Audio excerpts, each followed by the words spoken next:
morning! It's the main event. I'm your humble host, Stephen McCollum, and you know him as 17-year NFL veteran, 3-time Super Bowl champion for your Dallas freaking Cowboys, folks. And he was up late last night, running up and down Mill with the nets from the basket. Dale Hellestray's here, everybody. Woo! I have a feeling this will be a little rough show for old Steven. Day after his birthday celebration. It's hot in here, too. I saw pictures of shots and pictures. And if you did, and those were AI pictures, or I wasn't in them. Wine bottles all over the place. Yeah, that didn't happen. I thought I saw you on the Texas Roadhouse table dancing. Well, I always do that. They invite me to do that. I walk in, they're like, all right, Steve, you ready? I'm like, I'm ready. Let's do it. So do you feel any older? Do you feel worse for the wear today? No, 50 will be a rough one for me. Yeah. 50 will be a rough one. But no, 49 I'm good with. Okay. I can't handle my oldest turning 18 and then me turning 49 in the same year. Like I can't worry about both of those. How about your oldest turning 34? Well, that's what I'm getting at. So next year he turns 19. Easier thing to handle, right? Yeah. And then I turn 50. And so next year I'll be the mess. Next week I'll probably just be in Cabo or something. Just disappear. On the beach. For me, yeah. Speedo. I'll call in for you, Dale. I'll call in with you. Yeah. Yeah. Are we going to make it another year? No. Well, I'm going to. Well, you mean in life or just in general? No, the show. Well, I'm going to. I got nothing. I ain't going to lie to you, Dale. I got nothing else to do. No, I completely forgot about the ASU game. It was a late start. Hanging out with Graham and and your big important lunch date yesterday. Yeah, yes. I don't know. Are you going to be with us another year is the bigger question. Yeah.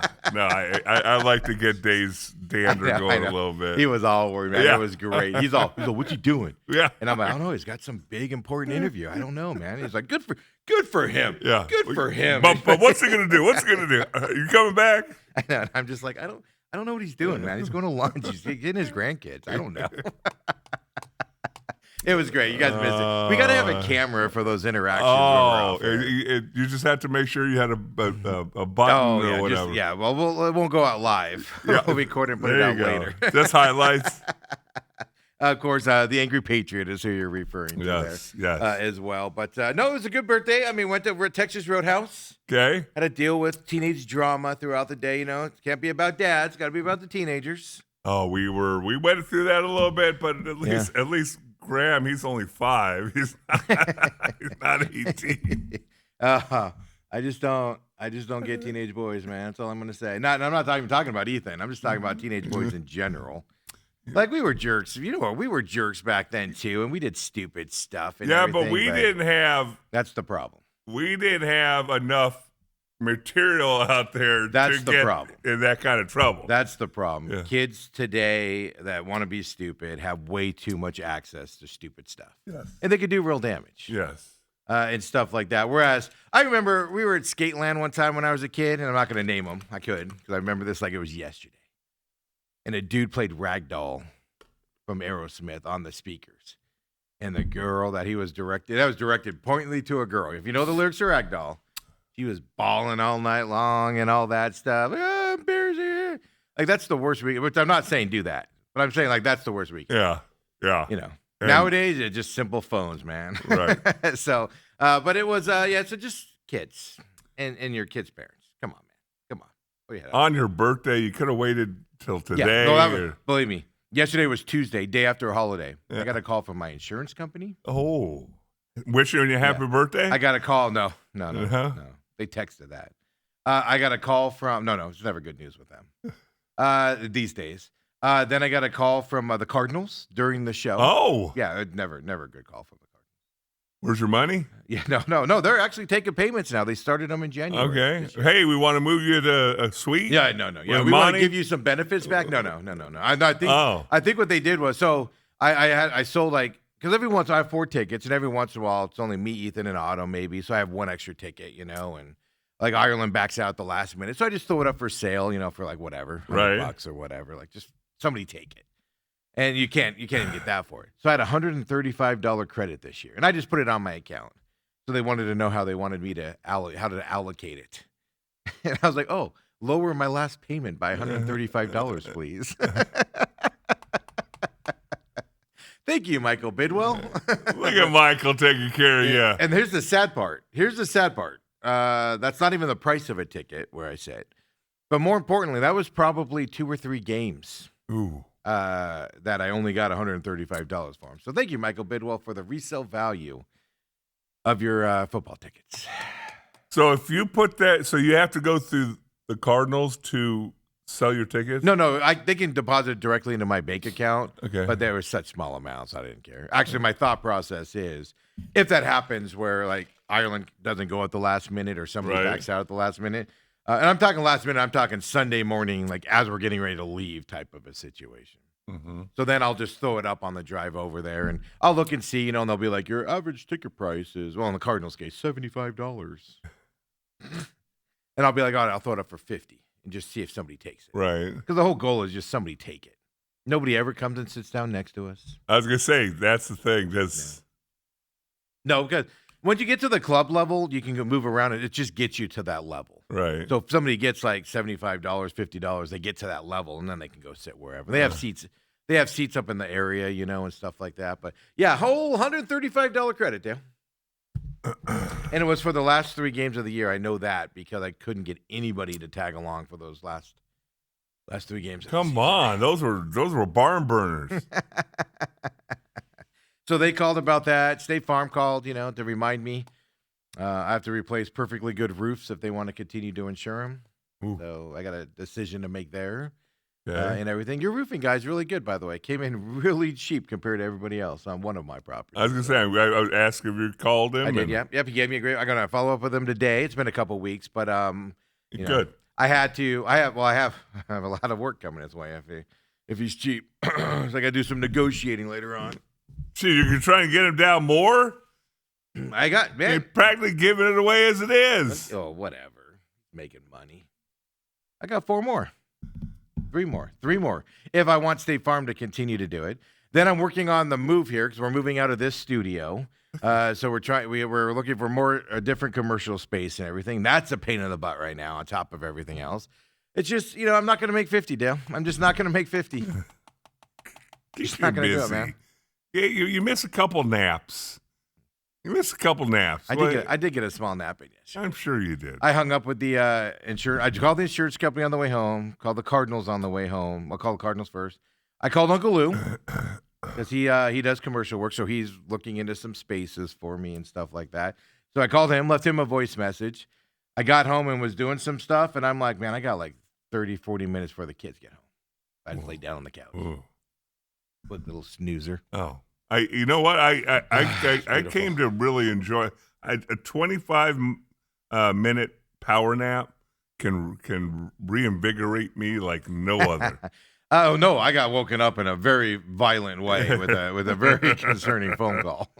I say you wake up normally. Yeah, no. It's time to get up. Why is my phone buzzing so freaking much right now? Here's a weird story for you. You want to hear this story about my life?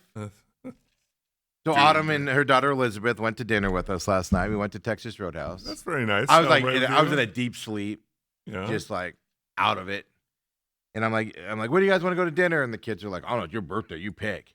And I'm just in this deep sleep, and I'm just like, I don't want to think about this. So I just go Texas Roadhouse. We haven't been there in a while.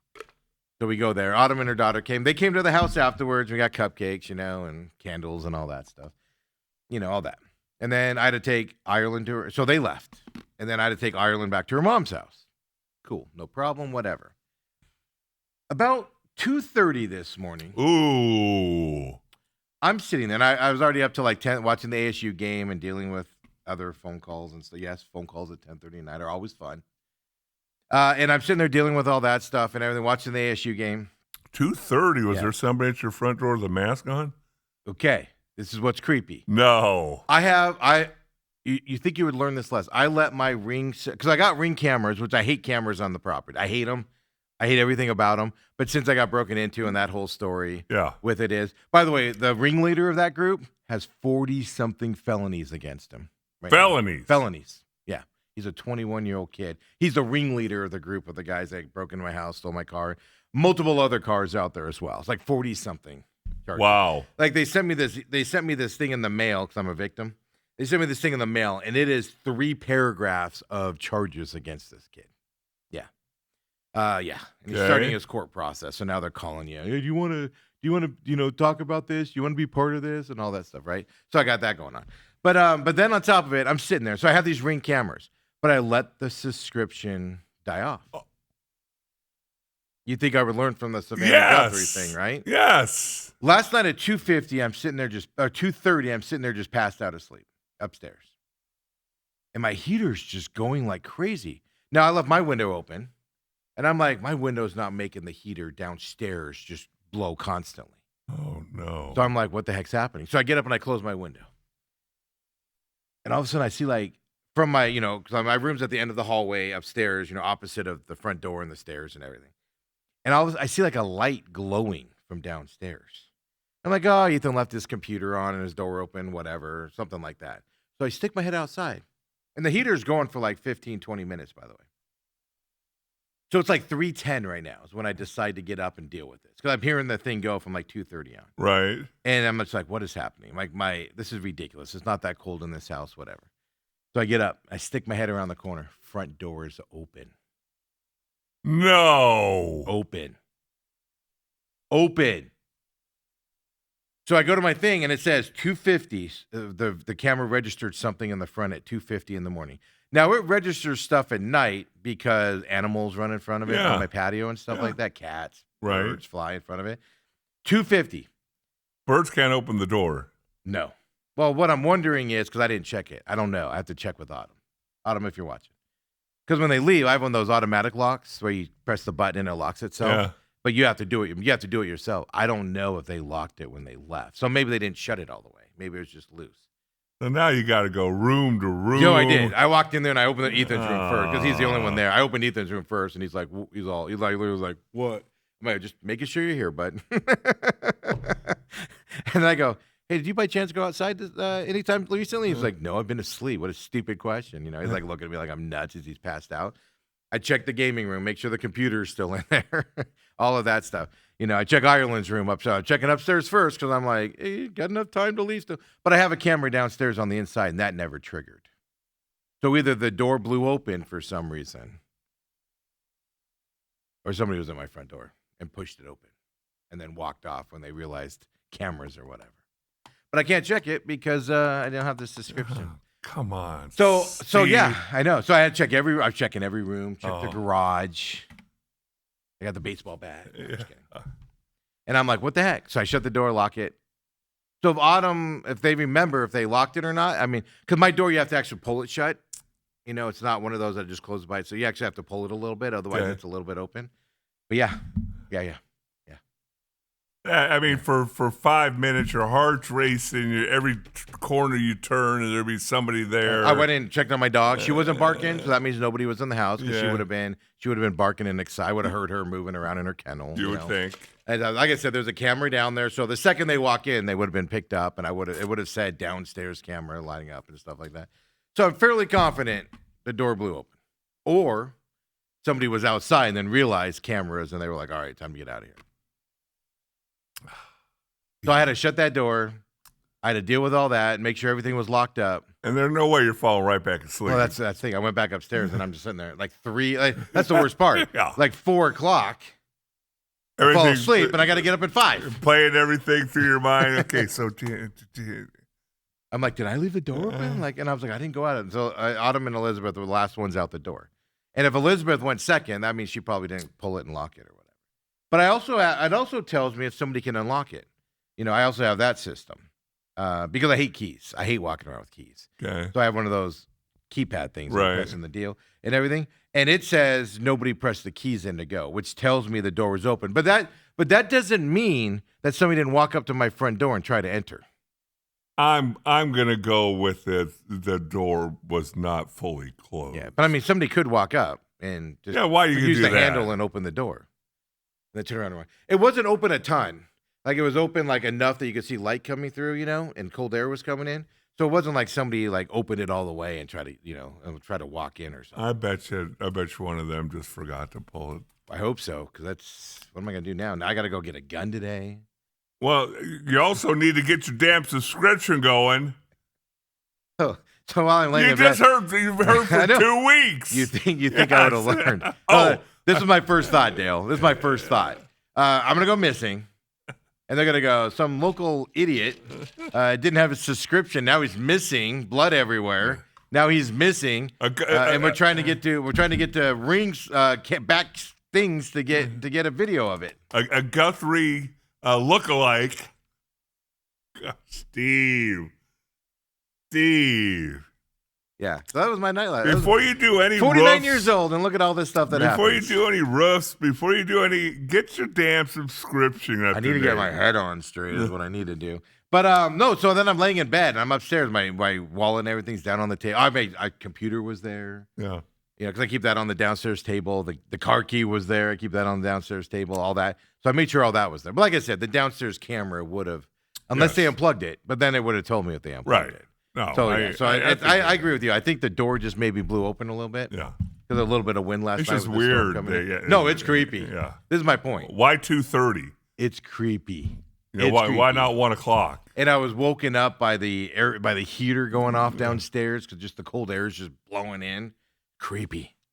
But we almost had another incident up here. Nobody would go on a big search for me though. And here's the best part: we don't have that Pima County Sheriff guy up here, so maybe I got hopes of being found. Maybe Autumn might send a search party out for Yeah, you. we'll be like, oh, he'll show up when he shows up, guys. Hey, can we get a group together, go look for Steve? Hey, where is everybody? Dale's like, I gotta go to Steak 44 next Yeah, Thursday, so whoa. I'm good. Yeah, so isn't that creepy though? That's creepy. That's very. So I'm laying in bed and I go into the Ring app and I'm like, all right, I just got to renew this subscription. You can't do it through the app. And I don't have my wallet. It's downstairs, so I just went to sleep. So later on today, I can tell you this though. Before I left the house this morning, I'm checking every door and every window. Oh yeah. Even though nobody's touched them That's since I was in there. Yeah, so that was my birthday day. Teenage drama, 18-year-old drama. Door freaking me out in the middle of the night. I'm going to have a giant heater bill on top of it. Whenever I hear that story, it just harkens back to how on earth I did what I did, or Kendall and I did what we did when Brooke was out of town and we came home from somewhere. And I get up in the morning to go maybe do the show at the radio station. So early. Yeah, dark out. Early. Yeah. And the garage door's open and my car door's open, parked in the driveway. Yeah. I'm like, obviously somebody broke into my car. Yeah, overnight. Yeah, you're just like, it's a weird feeling, right? And the garage door's open. And by the way, the door through the laundry room is unlocked. Yeah. Of course. And I'm like, no, nothing was gone. And I'm like, I'm trying. I leave, come back, talk to Kendall. Did we leave? And she goes, Dad, I think you said you were going to go back out and grab something. That's the thing. Then you're sitting there thinking. Yeah. Like, I don't go through my front door at all. Right. So I have no reason to walk up to my front door and make sure it's locked or whatever. I just assume it is all the time. But Autumn and her daughter my left daughter through there. does. They don't have a garage door, but my kids go through the garage for the most Yeah. part and stuff like that. So it doesn't even cross my mind to go check it. But yeah, no, it's creepy. Yeah, I remember one time I left my trunk open with a bunch of groceries in the back, and a neighbor comes over and knocks on my door. This is 20 years ago. Knocks on the door and goes, "Hey, I've been outside washing my car for the last hour and a half, and I noticed you have groceries and your trunk's open." And I went, "What?" I go out there and I was like, "Oh, forgot about that." I must have gone inside and Batman was on or something. And I started watching that or something. Robert says that team. So I don't know. Happy 49th birthday to me. That was an exciting It was a day. It was a day, folks. Oh my gosh! But days after holidays, it's funny how everybody wants to give me bad news on the day after holidays, man. It's like a full moon or something. I don't know what the deal is and whatnot. But my favorite part was insurance lady's she's all giving me the bad news. It's not really bad news for me. It's bad news for her if I don't do what they want me to do. But then I had to deal with her because with that roof, that they denied. I filed a complaint with the Department of Insurance. I was asked to do that. I was told to do that by some people in the insurance industry because they think it's bullcrap that they denied this claim. So these are people that you would trust, and if worst case it gets denied, whatever. Right. But I have no denial letter from State Farm. I have no evidence of anything I'm talking about because it was all verbal through the phone, which they record and everything. So so I was talking about it, she goes, "Oh, by the way, happy birthday." And I'm like, "Now's not the time as we're discussing this. Give me pleasantries." Do I get a birthday discount? So I had to ask her for the denial letter, which she says isn't in the file. So she has to contact the same guy that won't call me back, and all of this stuff. Because I need the denial letter for the insurance company to send it to them and ask for the phone record so they can see what the discussion was and why they actually denied it and all that stuff. And it's just like, what a giant freaking headache this is. But anyway, my day. My birthday, folks. 49 years old. Your life's supposed to get easier as you get older. Less stress. There should be less stress. No, not for me. 49, it was all about everybody else. My stuff. It was all about you yesterday morning. No, you guys. We wish you happy birthday. I had to deal with Bruce, who thinks the women's hockey are going to lose to Canada, and he's rooting for all that stuff. I was thinking about this after Bruce left and whatever yesterday. It's like, Bruce has too much time on his hands. He does. He's already got the 2-round Suns draft. He's got the... You guys don't see the email he sent me for the mock draft, what free agents the Cardinals should go get and for how much? Like, he's broken it down that much. I'm putting it together to start putting it out on social media and stuff like that and everything. Even though we're moving from here, we're going to do a draft show. I don't know if Dale's going to be involved. He's invited to. But me and Bruce Hurley is going to do a draft show coming up here. Well, if I'm not there, it's not really a draft show. Who's the only guy who's been drafted in this room? My point is you should be there. Maybe I should know. Maybe I should know that our office is moving, so I don't show up here one day and I would have told you. Hey, why is the door locked? I would have told you. Well, we just finalized where we're going temporarily while we're looking for another. Because the other place is tough out there in the world. Finding a place that works and a place that's not a ripoff and stuff to that effect. So we're going to take our time, but we have some place we're going to go, place we were before. It's official. We just decided this over the weekend, Dale, so you're not that far late where we're going. Temporarily until we find our regular place. I got to add 10 minutes to my drive. I got to bulletproof my glass again. It's actually closer. But... Actually, it's not. Well, I'm looking for a commercial space in that area, so I get used to it. What are you talking about? KUPD's in that same area neighborhood. What do you mean?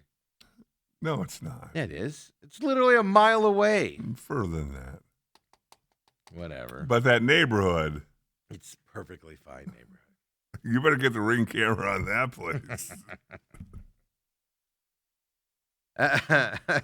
My gosh. You have a little faith. So anyway, happy 49th birthday to me. Robert says, looks like it's going to be a clean and place day for Helly. Yes, golfing today is with the men's club. Golfing day with, and they actually said play the ball down. There's no mud on the course. I don't know what that's all about. It rained. Did it dry out? It rained overnight 2 nights ago. 2 nights ago. So is the it course dry drain's enough? Pretty good. Yeah, I was going to say it might be dry enough. Yeah. Actually really? Got slacks on today. I know he's wearing long pants. Well, I got up and I went outside for a second. I'm like, ooh. It was chill. Oh, Dale, I have my downstairs heater set at 74. Well, we're going to open the front door. And it was blowing for a good 30, 40 minutes before I got up and was like, what's happening right now? That's the problem with a 2-story house. Because then you have to go through the mind process of, do I really want to go downstairs? Well, once you see the door open, you want to go downstairs as quickly as possible. Make sure everybody's safe first. No, you just called out, "Hey, Ethan!" It was funny though. I opened his bedroom door and he just rolls over. He's like, "What?" And I'm like, "Just making sure you're here, bud." And he's like, "Whatever." And he lays back down. I go, "You didn't invite you?" And he's just like all disgusted that I'm waking him up. I didn't mean to wake him up. I was just making sure he was there. Right. But yeah, no, it's then you all of a sudden you're like, all right, let's go. Whoever's in here. Getting psyched up. Yeah, I'm all, let's go. Ready to throw down. I was confident because the dog was passed out asleep. She might not have barked, but I would have heard her tail rustling hitting the side, something like that. Because she's got one of those doggy beds that if she moves around a lot, you can hear it like rustling, Right. And stuff like that. And then, like I said, the big thing was the downstairs camera didn't trigger, but it was triggering while I was down there. So it was good. So, yeah. I'm glad you're here, Steve. You guys are lucky I'm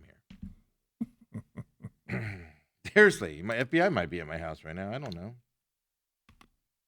Texas 623-252-6670. Tell us your At TME Sports Show. experiences of your front door being open at 2:30 in the morning. Well, you had that with your garage door. But that was me being an idiot. And we obviously, here's the bad part is I know all too well that we have crime in our area. Yeah.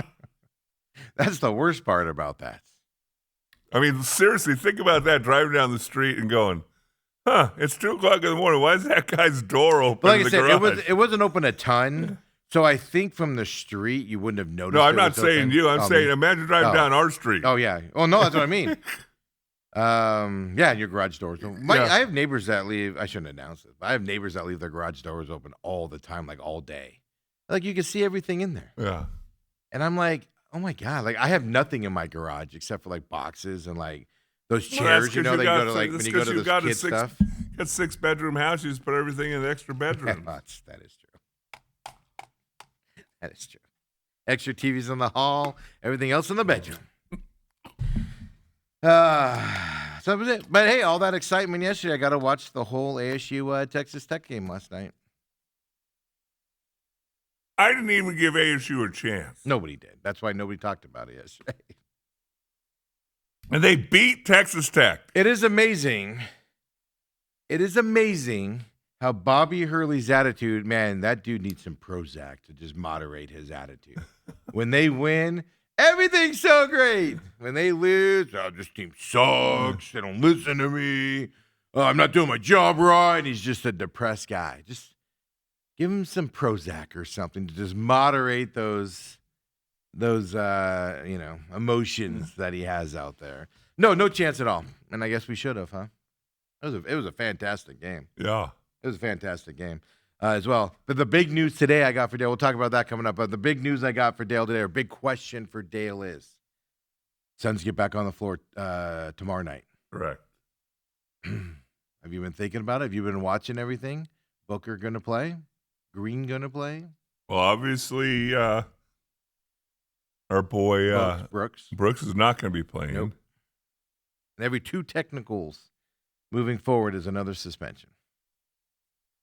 So he'll be suspended every other game. Yeah, because how are they just going to go away? Yeah, you're not going to change You don't want him to change the way he plays either, right? I don't want him to change the way he plays. I want him to change after the whistle and before the ball's thrown in stuff. The talking. Yes. And the bumping people and stuff like that. Is what you're saying, right? But it's hard to get a guy like that to change. I'm proof of that. I don't know if you want him to change. Right. Yeah, that's more my issue. I mean, Canadians are supposed to be nice. Did you see this last night? We're going to get into this. We're going to get into all of that. But, of course, Diamondbacks getting ready for first spring training games. They're just a couple days away. Yeah, that's crazy. For those of you involved are interested in that. And like I said yesterday, pay attention to spring training this year if you really like it. This is not the year to miss, because you're going to miss it next year. But we talked yesterday about MLB PA director Tony Clark resigning yesterday on the show. Yesterday it was just rumored he was going to. He was going to, but then he actually did it later on the day and stuff like that. And so there's an investigation on illegalities with money, personal, using league PA funds for your personal gain. So that investigation is still ongoing. But then it comes out yesterday that during this investigation, they find that Tony Clark was having an inappropriate relationship with somebody that worked for him. And then you find out he hired this gal in 2023 to come work for him. And then you find out that's his sister-in-law. What? So I put out on Twitter, I said, wow, that was one heck of a Thanksgiving dinner that they had. Before and after. Imagine sitting around the Christmas tree. Gift for you, gift for you. Oh, I got it mixed up. Yeah, I said. Right. I'm sorry. That's for you. That's for your wife. Sorry about that. So like I don't. Before the show, I was telling Dale. I go. So he's resigning because of the inappropriate relationship, not because of the illegality. So that's not solved yet. And what's more inappropriate? The fact that he basically had to resign because of the inappropriate relationship with somebody that worked for him. Not because it was his sister-in-law.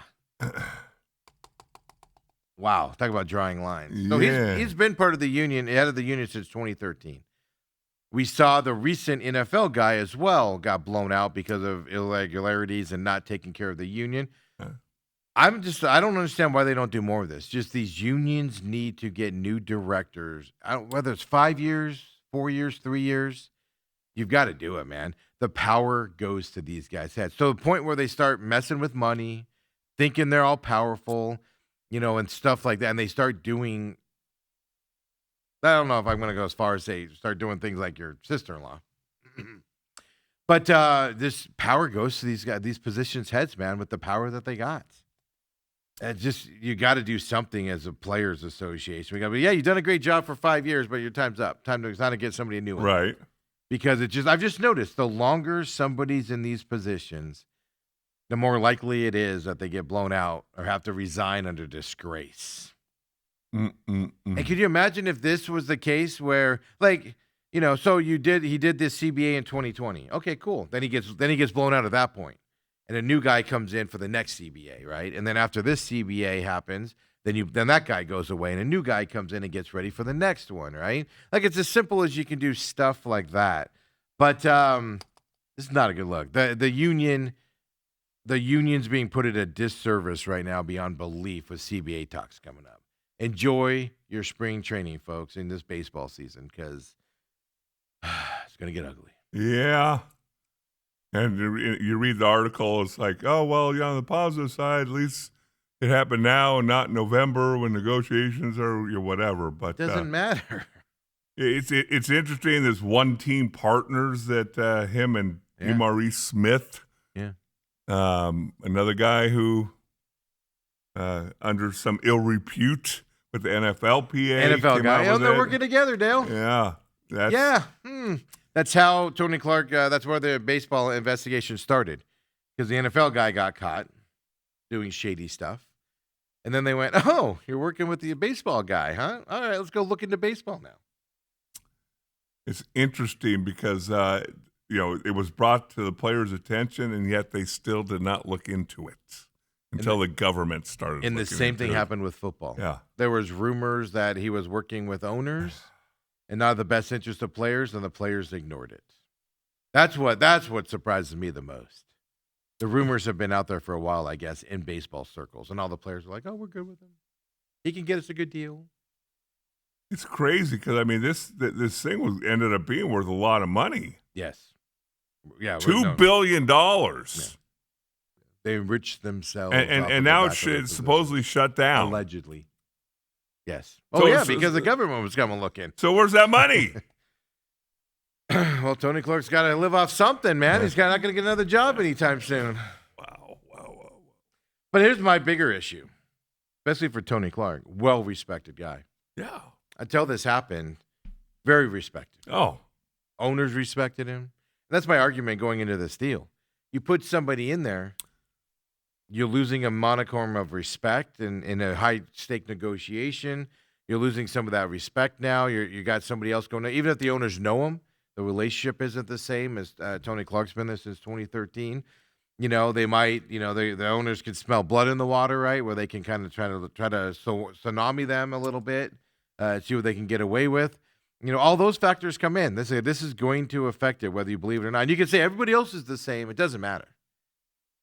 The head of it sets the tone and everything. And he's going to have to be involved in this process. And it's going to affect it coming up here. And it's just, that's what you said. That's what gets me the most. Is the players are like, yeah, it's whatever. They can rip us off with their money. Oh, well. They did that with football. And it's just like, what is happening out there? Yeah. Yeah. So was it December the CBA expires? Yeah, December 1st. Yeah.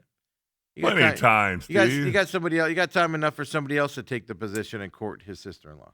Plenty of time. Oh, don't wait till Thanksgiving though, because you're just giving yourself days. How does that? There's lines, and then there's like barricades. Can you give Denise a job, man? She's literally looking for a job. I got a big bro. I got it. Well, that's the whole thing. I'm trying to think. So, sister-in-law.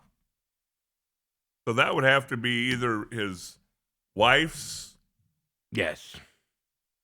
brother. His wife's brother's wife. Yeah. Or his Brother's wife. Yeah. Well, no. Wait, so is his wife's brother's wife is still a sister-in-law? Yeah, it is. Right? Yes. You guys confuse me with this. You know how I just avoid that? I just don't get married. Yeah. Then you don't have I any don't in-laws. have to do it at all. But Dale, most importantly here, and he's been chomping at the bit to tell you guys about this. It's not the pro curling league that's coming out, folks. It's simply Dale has been breaking down the WNBA PA proposal to the WNBA here. We want what's ours. Do they make T-shirts when they send it in? When they gave it to them, do they have T-shirts for it as well? So reducing both revenue share and salary cap figures from their last proposal as well. And that's the WNBA union doing that as well. The league, though, didn't even look at it. They just go, it's unrealistic. Because I think they started at 50%. Of what? Yeah, exactly. 50% of a lot of negative numbers. But no, it's based off of the TV deal in all actuality. But so now the unions come back now. Here's the problem, man. That league kicks off here in like 2 months. We're gonna have a WNBA shortage of games this year, Dale. Baseball next year, WNBA this year. What are they going to do when they find out that really nobody knows this is going on? Wouldn't that be great? They're like the strike is over, and everybody goes, "You guys were gone." Yeah. I thought the season started in August. Oh my God. There's so much. We're going to get in trouble for that. Robert says Brooks can use the tees as load management for the rest of the year. That is true. He does need some breaks in there. But doesn't that also go into the playoffs, though? So if he gets like Don't you get a clean slate when you go to playoffs? I don't know the answer to that. They've changed that rule. I don't know what the answer is now. It used to be you got a clean slate. But you could see them changing that, can't you? Well, they can't change it on the run, can they? Just No. They can't be the Brooks deal. Do technical foul. Let's do some promotion. Let's do some producing here. Do technical fouls go away for playoffs? Well, here's the other side of it. It shouldn't matter because you shouldn't be at the point where you have so many, 16 before the playoffs start, to where it's a threat. Okay, yeah. So technical fouls do reset to 0 for the playoffs. Yeah. Yes. So that is. So then he has another 16 coming. No. Oh, yeah. That'd be great. Second round, they're like, one more, and he gets a 1 game suspension. So 7 technical fouls are allowed in the playoffs before the automatic 1 game suspension happens for the 8th. That's a lot. Yes, in the playoffs when everything is heightened and yes. Let's take a break, Dale. Come on back. We got lots of stuff. Diamondbacks update, Olympic update coming up later in the show. Did you? More importantly, Bobby Hurley. I was watching the USA curling team. They were down big. I don't know if they ended up losing. No, they're not even gonna make the qualifier, man. Men's curling sucks. Steve, I think you start training for the next Winter Olympics. They should have put that 54-year-old in more often. So in 4 years, you're gonna be 53. Yeah. Why don't you start training? Where's it at? I don't want to be on a plane. I'll let him along. Is it close? Is it close to America where it's not that far of a trek? Don't we have one coming up in America? I'll wait till the American one. Then I'll be 57 for the next one. You kidding me? I couldn't let that thing go and then get back up. You just see me just keep sliding. Come on back, folks. The main event.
There will be 6 teams of 10 curlers, 5 men, 5 women.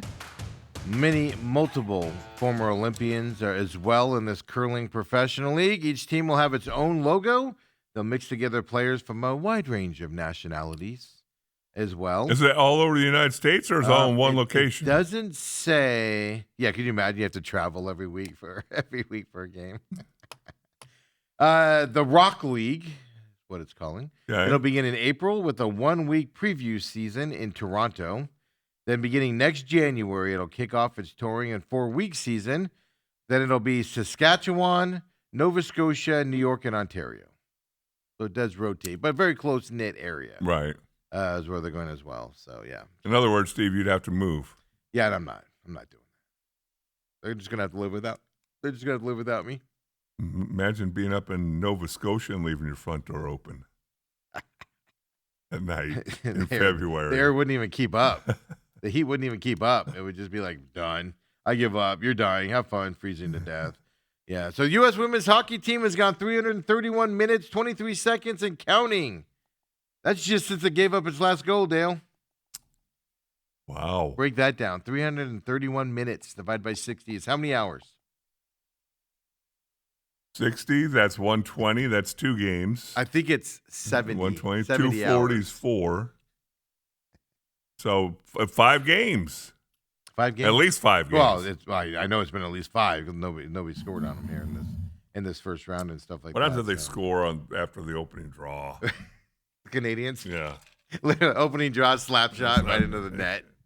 That would be hilarious. So we'll get more into Olympics here coming up later in the show. But obviously the big news today was we're kind of like in this lull of sports with the Olympics going on. I don't mean that's the lull. I'm saying we have the Olympics going on. The All-Star game for the Major League or for the NBA. I think some games start tonight. Isn't there a game tonight? I could be wrong. They might all start tomorrow out there. But, just a lull in the sports. Thank God for the Olympics here. Otherwise, Yeah, they all start tomorrow. Yeah, they all do. Okay, Yeah. so there's not one sneaking in No. tonight. Is that well? By the way, I told you before, Mason Plumlee signing a 10-day deal with the Spurs. Right? You were a big Plumlee fan when he was. Yeah, he's an energy guy, Steve. Yeah. Much more energy than your Bobo. Oh, well, you're talking. Who's Bobo with now? The not in the league. Yeah. League. Yeah, he has to buy jerseys like the rest of us. Wow. ASU took down at number 13 Texas Tech last night. Arizona State snaps its 11-game losing streak versus ranked teams. Now, some of their ranked teams, they get blown out in. Some of them, like Arizona, they're in the games till late and stuff to that effect. Mo Odom continues to be just an absolute stud for this team. Jop, the young kid that is learning to be a center out there, is when he is on out there, but he's not being out physical as well. Great game last night for them, for Arizona State. But the interesting thing is, Dale, apparently, and you just got to follow the team that plays Arizona the game before, because Arizona, Big 12 teams are 2-10 in games immediately after playing Arizona. The 2 wins are Kansas State and Utah. They're the only 2 that have won after playing. Really? Yeah. I mean, I can see that in football if you're a big physical football team and you pay price next week. Well, the other side of it was Saturday and then Tuesday. It's not like you said, like it's several days later, right? 4 of ASU's 5 conference wins have come against teams coming off a game against Arizona. That's a fascinating stat. That means Arizona winds you down, and then you take a little. Even when you win down there, right? Texas Tech won in Arizona. Even when you win, I think you just kind of breathe a sigh of relief and go, "Oh, we'll be able to beat Arizona State, no problem." Wow. Dale, I'm going to play you a clip here of Bobby Hurley after the game. Like I said, I need to get him some medication. The ups and downs and the ebbs and flows of emotion from this guy drive me back. Did they rebound? And I have a 15-year-old girl at the house. I'm all about energy levels and mentalities all up and down. Live it every day. That roller coaster. Sorry, Ireland. Sorry about that. Sorry about that. But there's a 55-second clip after the game yesterday where Bobby Hurley's talking about it and everything. And if he doesn't say what I want him to say, I have another clip because I couldn't remember if it was in this 55-second one I pulled here. But Bobby Hurley goes and wins this thing, and he just did a big interview with Doug Holler with The Athletic the other day, He's like, I got 10 more years in me, and if Arizona State doesn't want me, well, somebody does. And then guys like Cam Cox are going to Twitter and saying, Bobby Hurley's a really good coach. He just can't do it here. He just can't get it over the top here because of ASU. I'm tired of the facilities conversation. I just am. But they still are. That is a real It is. issue. It is. But Houston doesn't have great facilities either. No. And they're doing it. Anyway, I digress. Bobby Hurley after the game, 55-second clip. Let's listen. Bobby Hurley, how you going to bash your team or what? Let's go. It's just great to celebrate and with your guys, and to see them have that moment. We had a week to get fresh and prepare for this game, and Texas Tech is an outstanding team, great program. Grant does a fantastic job. They got great players. Playing at Arizona Saturday and then having to come back here, we had a little more time to prepare, and I think that helped us. You beat a team like that, you gotta feel like if you play the way you've been playing, that you could compete with any team. And we had done it at Arizona, being in a one-possession game inside a minute. But to be able to close the team out and get the win, that's a separator, and hopefully the guys are, build off that as we hit the road. Oh, the team hasn't quit, huh? I mean, 2 games ago, he said, if they're not doing it now, they're not going to do it later on. That was a very nice post-game interview. He wasn't hooping and hollering and all excited. He was happy for his guys. Yeah. What's the matter with that? Hey, what do you find wrong with that? Remember when he complained? I almost swore there. Remember when he complained about the crowd there and how it's a morgue and we haven't given the crowd a reason to celebrate and nobody supports us on a Wednesday night when we lose to a crappy team? Remember that conversation? Here's Bobby Hurley after the game. Number 2 here, Kobe. Here he is after the game talking about the crowd. It was a great atmosphere. It was electric atmosphere. And I think our guys fed off it, and it was very important at a number of different occasions in the second half where we needed to step up and make stops and make a big play. So certainly, especially for a 9 o'clock game, thought it was really good atmosphere tonight. Looked like he had a little indigestion there. Hey, because he was like, I have to praise the crowd that's let me down all this time. Yeah, I mean, it was a good crowd for 9 o'clock. Autumn, it's funny because Autumn was like, they played Texas Tech on your birthday. I was thinking about getting tickets. I'm like, that's a 9 p.m. start. And they're going to get blown out. So she's like, yeah, I won't do it. And then, so then she's like, we should have gone. So you're 50% right. It was a 9 o'clock start. Yeah. So, I mean, good for them. But it just as I look back on the tenure of Bobby Hurley here and stuff like he's going to get another job. He's going to get another shot. It's not going to be a big-time school. It's going to be another Arizona State level school or maybe a little bit smaller is where he's going to end up going and stuff like that. But as I just look back to just these last couple months of press conferences, just it's a Morgan here, it's sterile. Nobody comes and supports us, and we haven't given them a reason to do it. Our team sucks. They don't rebound at all, and they're not going to start rebounding. We only have 7 games left. They haven't started now. They're not going to. They don't listen to me. This team's terrible. And yet they always have, this is Bobby Hurley teams, they always do this little blip. They beat Kansas on the road. They beat Kansas here, and then the rest of the season, you're like, what are you doing out there? There's always this little blip to go, see, he is a good coach. He can do it. And then they play again, and you're like, oh, really? That's what you're doing? Okay. It is fascinating, though. That's Bobby Hurley. That's Bobby Hurley's teams. Good for them. Congratulations on the win. I'm not going to find anything negative about it. I'm not going to find anything wrong with it. I'm not going to lambaste Bobby Hurley. You know what the best wins are, Dale?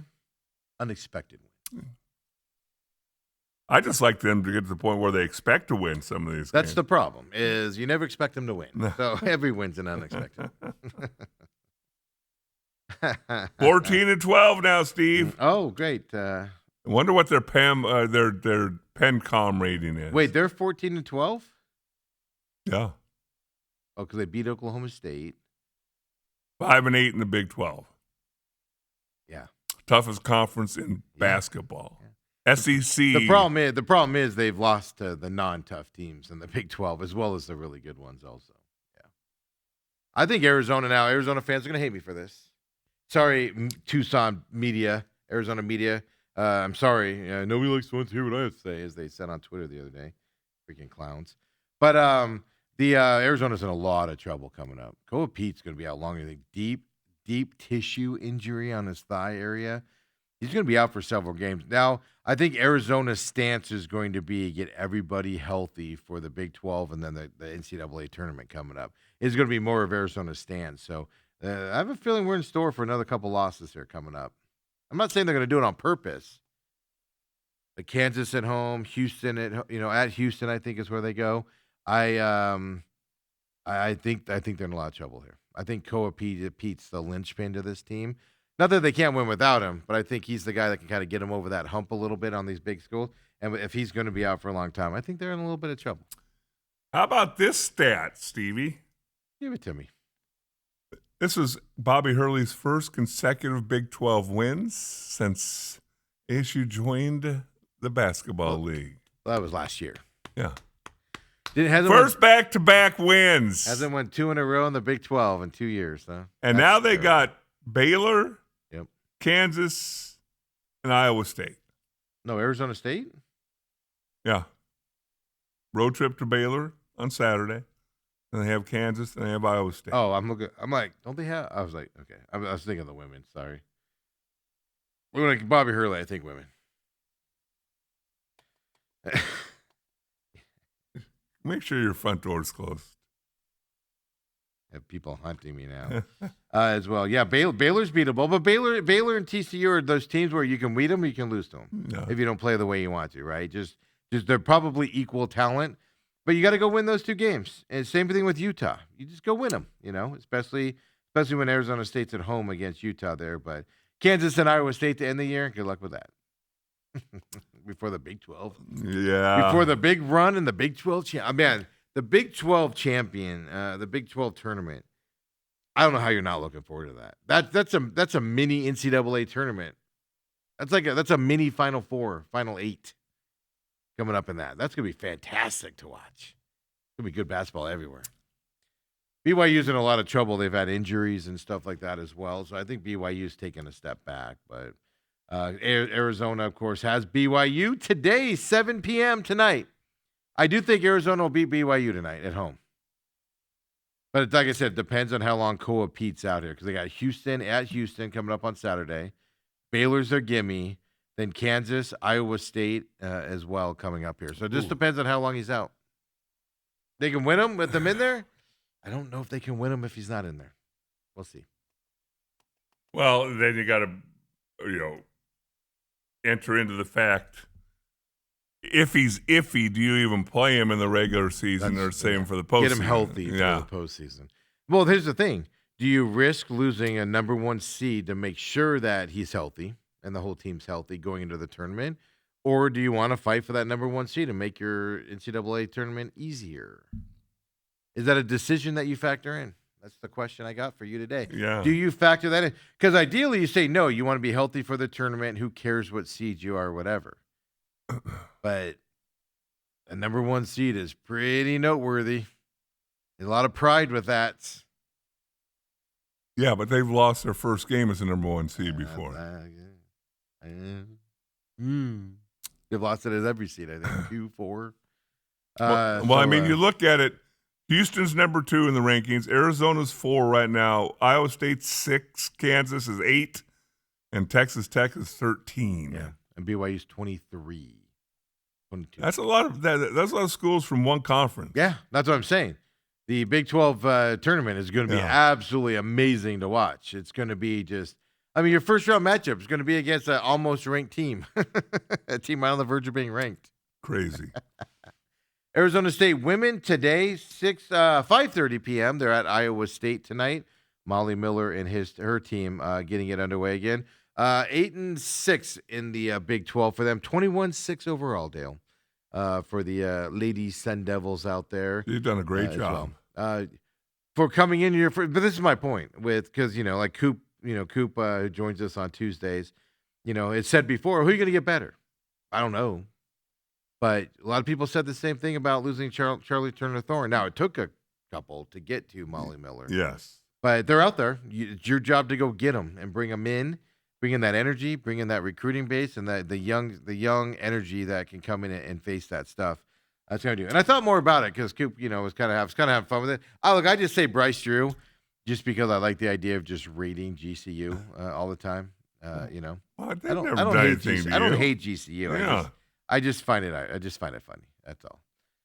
But he's also not a young, energetic. Like, he's a great coach. I like him as a coach. I'd love to have him. But he's not a Molly Miller type of coach. Like, he's not an energetic, like, woo, rah-rah type of a guy. He's more of a traditional.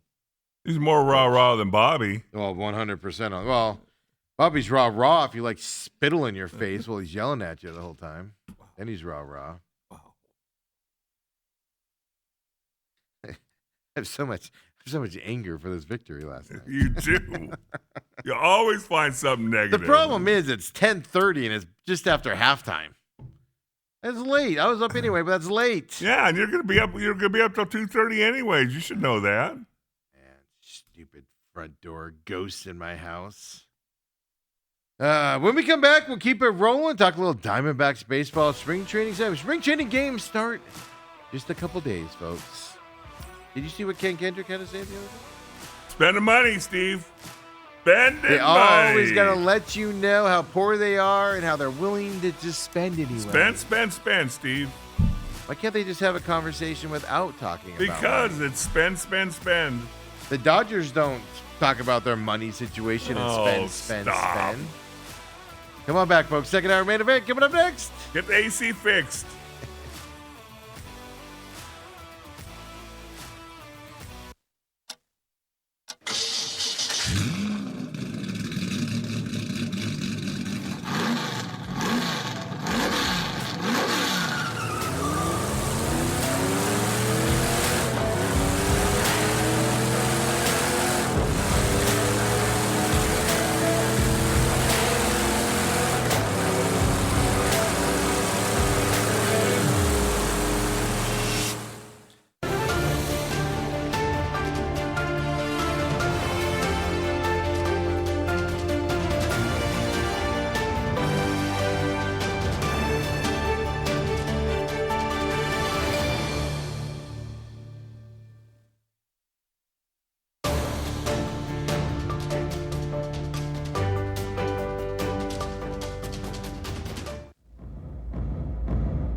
Last thing on college basketballs we're talking about it. Molly Miller was on Sports Center yesterday. Don't forget, I mean, you give her the props, right? She's 21-6. First head coach with 21 wins in a debut season for a women's head coach. And also her starting lineup is all transfer portal players that she's brought in after taking this job as well and everything. So she's like Kenny Dillingham. And that's the problem that Bobby Hurley has to deal with, to be honest with you, and all the coaches. Willie Bloomquist is more of a traditional coach, but baseball, you kind of expect that. But that's Bobby Hurley's problem. And I think that's why I've grown more tired of him than I normally am, is because you got Kenny Dillingham, who's on this side of this, I'm going to use the word spectrum. I don't mean that derogatory. This side of the line. Molly Miller's more on his side of things with the excitement, the recruiting, the go-get-him attitude. And Bobby Hurley's completely on that other side. And it's glaringly different. Before you knew it was different, but it's glaringly different now on Bobby Hurley's side. I think a lot of the fan base has noticed it, how different he is. Well, it's amazing if you're saying that the women's team is all transfers, so you can recruit athletes too. Yeah. Tempe. And I just get tired of, and I get it, right? They're friends with them. They've known him a long time. They've covered him for 10, 11 years now and stuff like that. I just get tired of the defense of Bobby Hurley he's been burned by some guys. He recruited them. And Like, that's not a defense. That means he chose poorly. Always got the wrong 5-star. Yeah, that whole narrative just kind of rubs me the wrong way as well. Second hour main event is here. I'm your humble host, Stephen McCollum, and this guy's a 17-year NFL veteran, folks. Dale Hellestray. You wouldn't know if he didn't make me tell you. He's that humble. He's that humble of a guy as well. Wow. Why don't you just go ahead and alienate everybody? I'm gonna do it. You Today's disparage the your day to do it. daughter, talk Don't- about your son. That's something about Autumn. Don't forget to like, subscribe, of course, the YouTube page for our production side, where you find all of the shows we produce here and everywhere, added on the YouTube page. And then, of course, free podcast system for all the shows, except for McCollum on Business. No podcast show for that at all as well. Pit Stop coming back again this week. Judging with some stuff I'm dealing with right now, I might have to move that till tomorrow. So if you don't see that up later on today, it's probably going to be up tomorrow for you guys. I might have to deal with something here coming up around noon here today. So that's kind of on a free hold right now as well. From that Is there a race perspective. this weekend? Of course, yeah. Atlanta. Oh, I thought they might take the week off after the Super Bowl. Yeah, I'm not the NFL. They don't play their biggest game and then take 3 months off. They go right into their season. Let's go, baby, is what they say. Let's do this. College baseball's underway right now. We've already seen some upsets. We'll talk more about that with Lou, of course, tomorrow as that season's up and running. And, beginning of the season in college baseball, you always see those upsets, whether it's lack of practice, not knowing the teams, but also teams get ranked a little bit higher than they probably should going into that as well. So Diamondbacks, of course, middle of spring training. Gallen's out there throwing the ball around over the weekend. They named Merrill Kelly the starter over the weekend. And the thing that I found interesting about that, Merrill Kelly, somebody did an interview with him, and I apologize, I don't remember who it was. And Merrill Kelly said, we're grateful that he named the starter early this year. And I found that interesting because remember last year, Hammond and Hahn, we all knew it should have been Burns. Now, Gallen was the sentimental favorite because he's been here, blah, blah, blah. Well, didn't he have to interview about 12 people last year? That's what hit me when he was saying it. Well, I said, put it on Twitter. I said, how many people did Torrey have to talk to? I think he talked to like 13 people last year to decide who it was. That's the nonsense about Torrey that drives me nuts. You make the big bucks, man. Make the decision yourself. Don't go off of other people's stuff. No talk of that this year. Merrill Kelly is going to be your opening day starter. That's the right decision. Right. But I do find it interesting. No talk about that this year. None at all. I mean, who else is it going to be? That's the problem. You could go Gallen again, who just showed up to camp. He didn't want to be here. Just signed for the money. By the way, 5 upsets yesterday in college basketball. This is the best time of year. Everybody gets excited about college basketball in October and November and December, and then start ramping up in January. But this time of year, you see a lot of ranked teams and teams winning divisions getting knocked off. It's so much fun. 5 ranked teams, 5 upsets yesterday. Of course, around the college basketball world as well. But Diamondbacks are here. Dale, are you paying attention to spring training at all? I have not paid any attention to it because all this curling has kept me busy at night. But I did hear that the Diamondbacks are spending more money than they expected to. Yeah, Ken Kendrick, the owner, did his little press conference with Derek Hall next to him. I mean, I get it. They're spending, and what he means by spending, they're spending more than they should per their revenue. Yes. Whether you know it or not, even the Dodgers have a budget. It's just that the Dodgers' budget is through the roof. But they have a budget. Eventually, you're going to not be able to spend anymore. And everything. And the Diamondbacks are the same thing. You can't begrudge an owner who spends, and Ken Kendrick, people that call him cheap don't know what they're talking about. He's not cheap. Now, you can argue he spends money on the wrong guys. They can't miss. So if you go out and sign Jordan Montgomery for $40 million a year, he's going to eat up a big part of that budget. And if he fails, it's going to affect the team because you can't bring in another guy to fill that spot because you're handicapped at that point. Unlike the Dodgers. Yes, and the Yankees and the Mets and those types They of teams. can try and cover up mistakes. But I do, it seems to me like, this is what drives me nuts. It's just, We all know those people, right? That they don't have a lot of money, and you don't care that they don't have a lot of money, but they always want to talk about how much money they have or don't have. And you're just like, dude, it ain't about that, man. It's all good, buddy. It's all good, buddy. It's just every time. And I know they get asked questions, but then it feels like they're trying to justify their existence. Well, we spent more than we've ever spent. We probably should have pulled it back last year, but we're still spending it. And I want to win. And it's just like, all right, enough narrative. All right, you're trying to protest too much about how great of a guy you are because you're spending more than you probably should. Well, I have it on pretty good authority that really Kendrick doesn't take any money from the Diamondbacks. He does not. He does not. He makes no money off of it. He reinvests in the team. We can argue how he reinvests it. Yes. But he's trusting people to make those decisions. They have a new screen this year, Dale. No AC, but a new screen.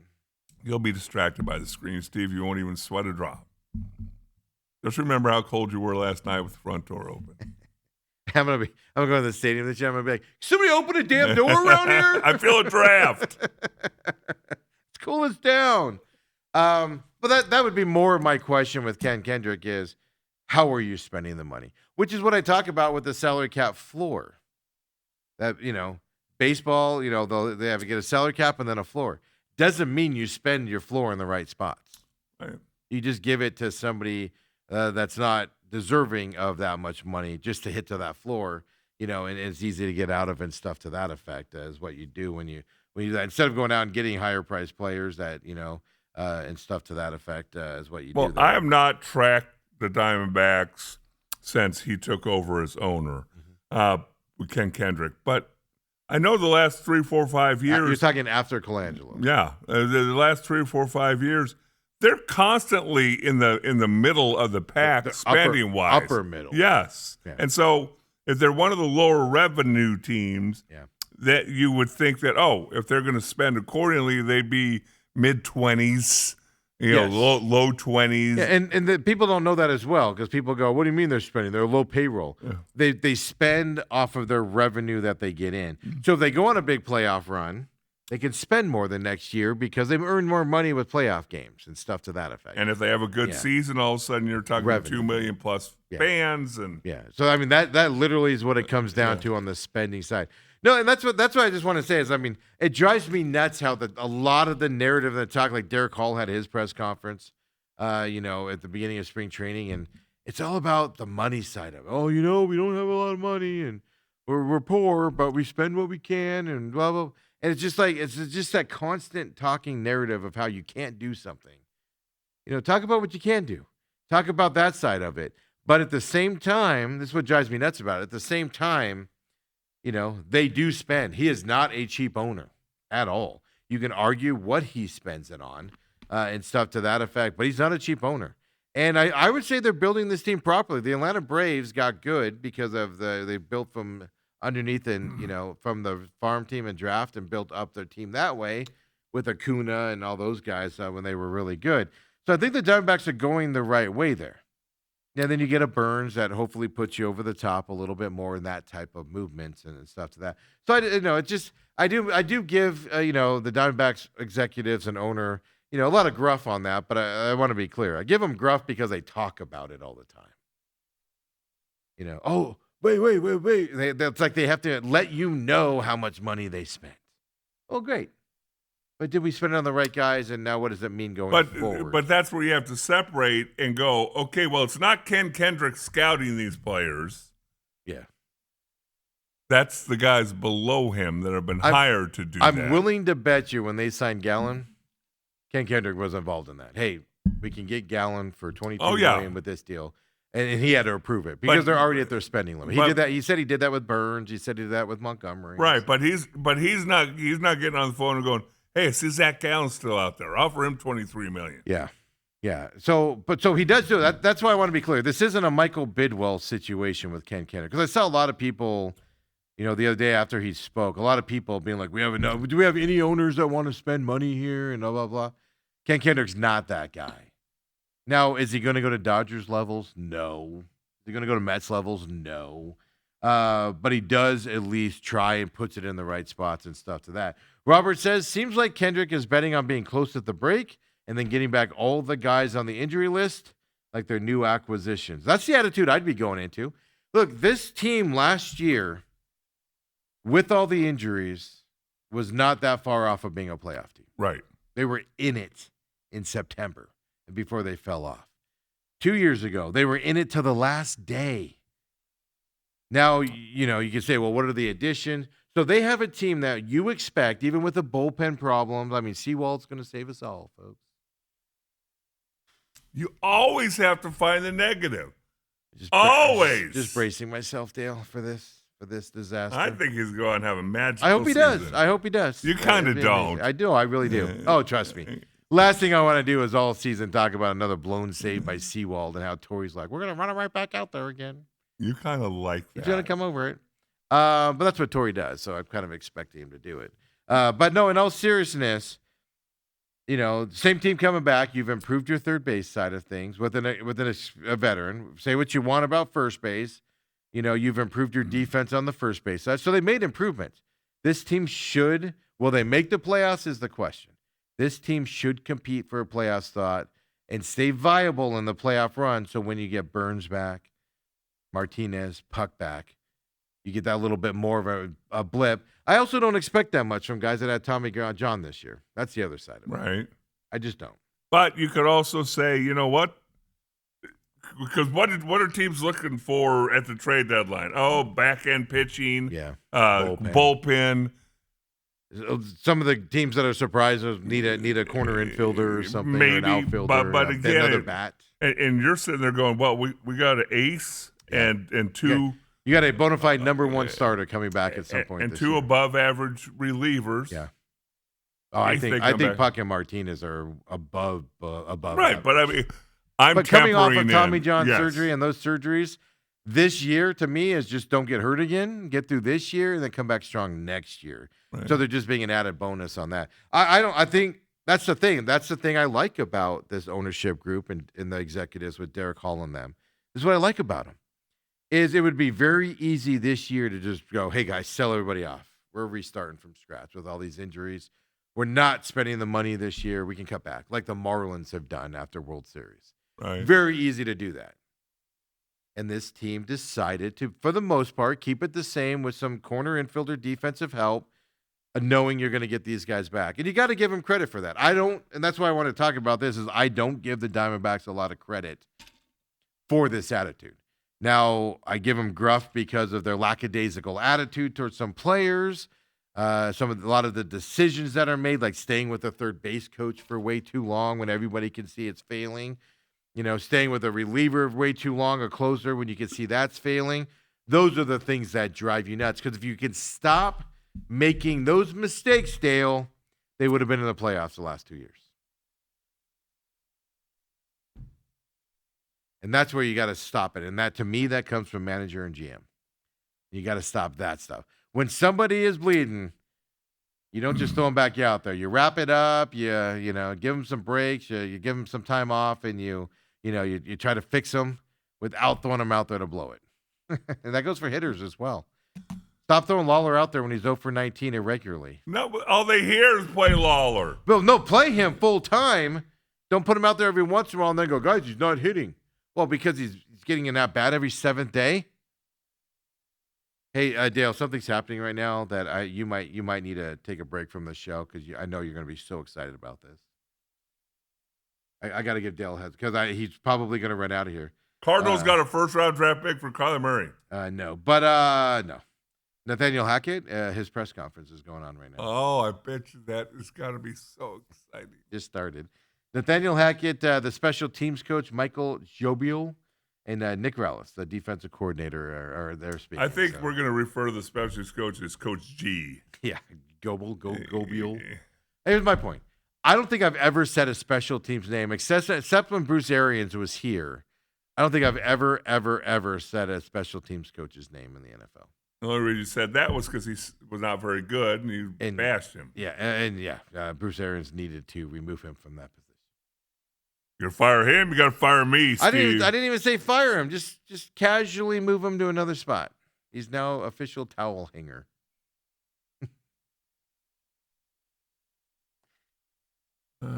He's in charge of number 33 on our team. Who's 33? We don't know. but he's officially in charge of him. We're promoting him to only one player to deal with.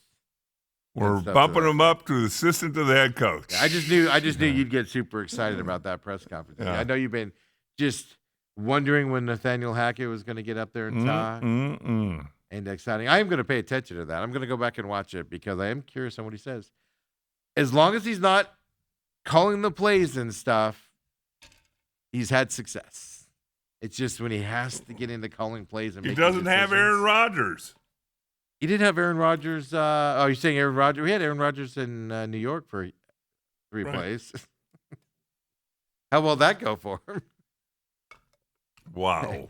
I said earlier, I firmly believe there's 2 quarterbacks that I think are going to be here this year for the Cardinals. One being, Malik Willis has a good shot of landing here. I just think you're going to overpay for him.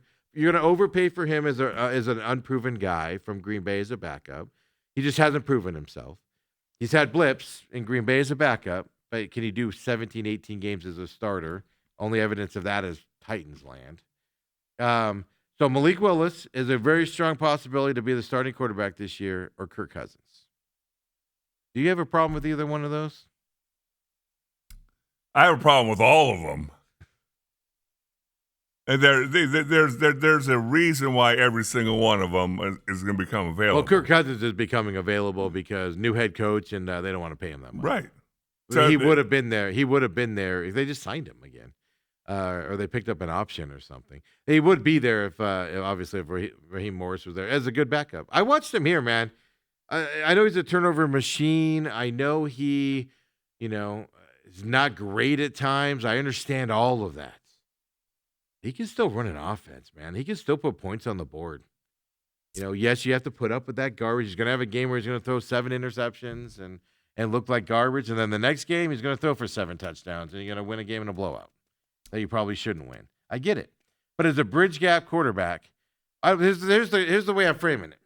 Malik Willis, an unproven young guy in the league that's going to command bigger money because he's wanted by everybody. Or Kirk Cousins, who's been around the league, and if you give him a chance to start, he can come in and do some damage. He can move the football and put points up. Yes, you have to put up with turnovers and that nonsense. But he can do things. And I like Jacoby Brissett, but his problem was once he got into the red zone, they couldn't get to the scoring Yeah, points. but was that his problem, or was it the I offensive agree, but coordinator? it's been a career problem for him. That's why he's lost a lot of games as a starter. And things to that. But like you said, is it him or is it the teams around him and stuff to that effect? Kirk Cousins, I just feel like everywhere he's been able to score even on mediocre teams. Well, what's interesting is you look over the last 20, 25 years of the Cardinals, and who are the 2 quarterbacks that they've had the most success with? That's my next point. I 2 want to make. older dudes that Off the scrappy. came off the scrappy who basically were, I guess I'll sign with the Cardinals. I guess Carson Palmer wasn't that dire, but Kurt Warner was. But remember Carson Palmer was retiring, Yeah. forced his way out of there, went to the Raiders. They want to get out of there. He went to the Raiders and he was like, I'm glad to be here. And then a year later, he's like, what am I doing here? I'm out of here. Type Cincinnati of a wasn't so situation. bad. So there was a lot of question marks on Carson Palmer coming in here, but not as bad as Kurt Warner, absolutely. But to me, I just feel like I'll take a 1 to 2 year flyer on a Kirk Cousins than I will a Malik Willis. But that's predicated on you can go get your starter in the next 2 years, and Kirk Cousins is your bridge gap for the next 2 Right. years. I feel like this offense. I view Kirk Cousins more like a Matthew Stafford in this offense. Let me put it that way with Mike LaFleur. Well, the thing about Malik Willis is immediately conjures up visions of Kevin Kolb.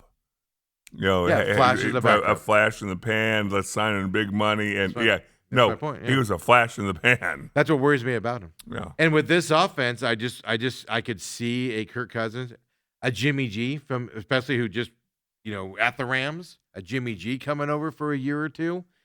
Possibly you need him for 3 years as you're developing a young guy. If you draft somebody next year, because next year's draft will be good. I'm selling myself more and more on a veteran guy, Jimmy G, Kirk Cousins, than I am on Malik Willis. I'd rather go that route. And I feel like everybody wants Malik Willis. I feel like the consensus is go with the young guy, the young unproven guy. Haven't we been through that we've before? been through that, and it had not worked out. So it's funny. Robert does say in Olympic talk here, the cheating Canadians are down 2-1 after one against the Czechs. Seriously. Let's go Czechs. I don't know what their theme song is. See what happens when you can't cheat anymore, Steve? Yeah, exactly. You lose. Yeah. Right, Patriots? Yeah. Unfortunately, kept winning. So, Dale, I'm going to break down Nathaniel Hackett's press conference, and we're going to talk about that tomorrow for the first hour before Lou comes in. Just break down Nathaniel Hackett's press conference for you. Probably a good hour and a half, maybe. Put everybody to sleep. He is a guy, when he was at Denver, man, I just remember his press conferences were dry as all heck. Mm-hmm. So we'll see. But look, the one thing, I'm going back to Diamondbacks really quick. I just got caught off guard by that. The thing I like about Diamondback spring training, no, I haven't been out there yet. I'm not driving all the way up there to watch guys throw balls around and take infield. I can think of nothing more boring in my eyes. You can go out there from 9 to noon every day for free and watch the team take grounders and stretch, break hands, throw the ball to each other lightly. You can go do all that. To me, it's the same thing with football practice. Training camps to me are just the most boring thing. It's just a lot of standing around, whistles, and then going to another side of things. So don't think I'm just attacking baseball for that. But the thing I do find exciting, because I told you, watch the Diamondbacks. You don't have a lot of that. We got to ramp up for the season, at least not so far. We had those initial rash of injuries. Did you see that Corbin? They said Corbin Carroll's ham bone. I know it's not the name of it. That's what I'm calling it. But his ham bone was the most destroyed they've ever seen. No, I did not see that. That's what really? they said, yeah. And I guess you don't fix it. I guess you just remove it. The poor Corbin Carroll's never going to have a ham bone. He's going to miss his hammock bone. Well, you take it out, you can't break it, right? Well, I guess that's the idea behind it. I guess that's why you have surgery, to just take it out, so you don't have to deal with it. And I guess it takes forever to heal. Is that going to be the next thing that people do as with their kids in high school? Take it out early. Just take out the hammock bone. Let's see. Let's get the spleen. You just have a chart. Let's do spleen. Let's get that ACL reinforced and the hammock bone. Let's get that out now as well, so we don't have to deal with that. Well, we're doing Tommy John. Yeah, exactly. Replace both hammock bones. Let's get the Tommy John done early as well, so he can sit out a year or two. He's going to redshirt in college anyways. Let's just get that. Let's get the Tommy John done now, so he comes back stronger. Gosh. I wish we were kidding while we were saying that. By the way, that's a terrible to deal with. But that's the exciting thing for me about Diamondbacks camp. It feels like a normal camp now. We're not having all these nonsense discussions. And if they're happening, I'm not seeing them. That's the exciting side of it as well for them that we deal with. So Dale's going to go play some golf here, folks, today. Long pants and all. Yeah, a little chilly out there, Steve. A little chilly this morning. When's it supposed to rain today? They said, I know it's supposed to rain. 30% chance I saw earlier and was told. Later on today, right after I walk off the 18. Right after 18. It's just going to start pouring after that. Yeah, right here. Oh, yeah. It's not saying until later today, according to the map on my screen right now. 6 p.m., a 1% chance. 1%? So much for 30. That's here in downtown. So, okay. So maybe you'll escape the rain today. I'll miss you, Steve. What are you going to drown? What are you No, I'll miss you for the rest of the show today. I know. Not really. No, you're going to be here all day tomorrow? I am. Your boy's face down for 5 days. It's funny to say, but can you imagine that? No, I would rather face die. down 24 hours a day. Well, got those new butt implants, and you can't sit on them, Dale. Old Johnny Holmberg did something to his retina and had it's surgery. And it's really his eye. Somebody's gonna go like, John got butt implants. No, that's my joke. I did something to his eye there, but all right. Well, Dale, that's your punishment. You got to come in all day tomorrow with Lou. Yeah, I love Lou. Why don't you do some UFC research today and learn to pronounce some of these names? I see where Ronda Rousey's coming back. Yay! Yeah. Go Ronda. So's the girl that played in the girl that was in The Mandalorian. I don't know her name. It was in The Mandalorian, and she got fired for being a conservative and everything. She's announced her come back too in MMA. Good for them. Yeah, good for them. Wish them the best of luck. I don't. Wow. So Dale taking off. I'll get you the rest of the show. We'll talk some Olympics here and all of that fun stuff. So come on back, folks. The main event.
And we're back here. Main event. Dale's going to go hit some little white balls everywhere. And hopefully down the middle of the thing. So I got you the rest of the show here. Of course, don't forget Uncle Lou tomorrow on Thursday, 9 o'clock. Dale's here all day. Yeah. In all seriousness, he had some eye stuff done on him. He's got to be face down for 5 days. Cannot leave being face down at all. So that sounds torturous there for John Holmberg. So Dale will be here all day tomorrow as well. I got some Olympic stuff coming up for you here. But first, this just came across earlier this morning. We all know 49ers play the Rams in Australia. They're going to start the season, be Wednesday or Thursday opening week of the season in Australia this year. We've talked about that at length here on the main event. But also, the 49ers are going to play a regular season game as well. They're the visitor there. They're the visitors in Australia. They'll play a home regular season game in Mexico City as well. It's a lot of travel for the 49ers. And I'm not going to be surprised if the Cardinals could be on that Mexico City schedule coming up as well. Cardinals seem to be favorites to play down there. So pay attention to that as well. So they have to go to Australia. They have to go to Mexico City, which isn't an easy flight either. Then keep in mind they go cross country this year as well, because I just looked this up on their schedule. They go to Atlanta from San Francisco, and they go to New York to play the Giants as well. So, get those frequent flyer miles for the 49ers coming up, all announced this morning for this Mexico City game that the Niners are going to play in as well. And wow, have fun with that trek. It's all you can say from that perspective. And I ask Dale all the time, man, travel, especially the longer the travel, the preparation gets messed up, right? Going into it, things to that effect. And doing 2 big travels, forget about the cross countries. They're kind of used to that. But the out of the country experiences, everything changes, right? When you go to Mexico City, when you go to Australia, and everything's a little bit off. You've been to the Giants Stadium before. You know what it's like going into the visitor locker room and where you stay. You've been to Atlanta before. You know where that is and how you stay there. Mexico City, all right, you don't go there very often. It's going to mess stuff up. But there you go, Niner fans. Good luck to you. They're just trying to get the Cardinals competitive in this division by giving their competition a lot of travel next year. That's what we're going to go with as well. Hey, do you ever stop and wonder? Let's get into some Olympic talk here to wrap up the show. Do you ever wonder how much you earn being in the Olympics? So a lot of people say you do it just for love of country. They do make money if you do metal out there. If you did not know that as well, so I looked it up because I was curious on what it's been to as well. It's not public knowledge what you get paid for, right? And I actually saw this article. USA Today did a little survey here. 15. Excuse me. 25 countries responded to USA Today's inquiry on how much people get paid and stuff to that effect. So we get this from USA Today as well. So gold medals, U.S. did respond to this. Gold medal, if you get a gold medal of United States person, you get $37,500 for winning a gold medal. So that can add up if you win a couple, three. Like what Phelps win, 6 or 7? Yeah, so that can add up pretty quickly, right? In terms of money for being in the Olympics as well. By the way, now this is just for Milan's Olympics here. That's 15th among the 25 countries that responded to the inquiry. So 14 other countries pay more for a gold medal than the U.S. does. But also in this study, Americans who win silver, they win $22,500. And then bronze, not too shabby, $15,000 for bronze as well if you win the bronze as well. What I was trying to find out, and I don't see it in this USA Today article. I was Googling all this stuff and everything yesterday. This came out from USA Today like a week ago or so, according to the article I see here. Well, like if you're in a pair, right? So like mixed curling or your men's curling, let's say you get bronze, everybody gets 15,000, or does that get split between everybody? That's kind of what I want to know. Yeah. Not every country, by the way, pays their employees or pays their people. Yeah. And also the other side of this is countries that don't win a lot of medals, a la Singapore. They pay more for medals because if not enough people are going to do it, they pay you more if you do manage to get up on that thing. Singapore is one of those countries. $788,907 if you win a gold medal in the 2026 games. Silver medal, they'll pay $394,497 for the silver medal. And then the bronze medal, $197,282 for bronze medal. That's Singapore paying that out. You know, I've read before that Jamaica, it was a country that won a medal and like they'd never won a medal before, and they like showered this guy like a king. You know, I think he won bronze or something, but they showered him like a king because he had won a medal. And they were just like, take all of our money, you know, because they just don't win them that often. As well. So Singapore leads the way with all 3 medals there on terms of their payoffs as well out there is what you're dealing with. So if you want to win a medal, go to Singapore and do that stuff. By the way, Singapore, they've won a total of 6 Olympic medals in the history of the Olympic Games. Yeah. They've only won 6. That's why they pay that much. Obviously, it's a celebration if you manage to break through. Get there because they don't do it very often.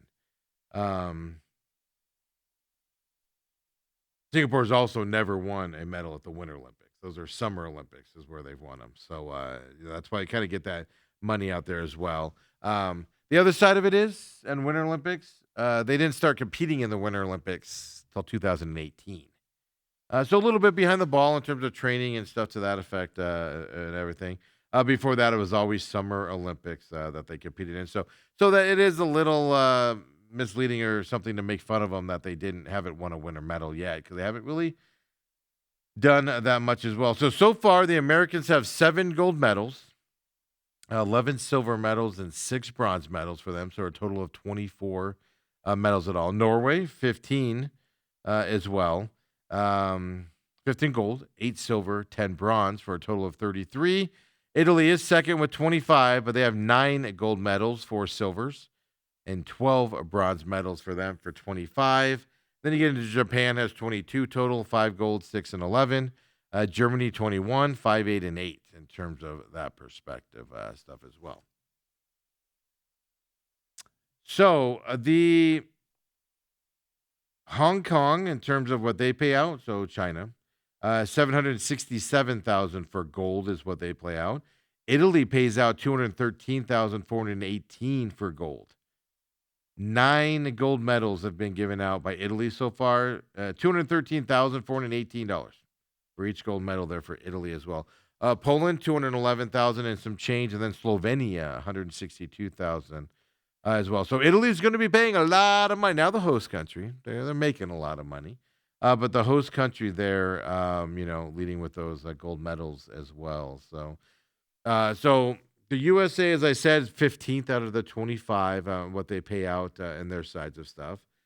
Other countries, Belgium, Poland, Slovakia, well, they look farther than the monetary rewards for the people as well.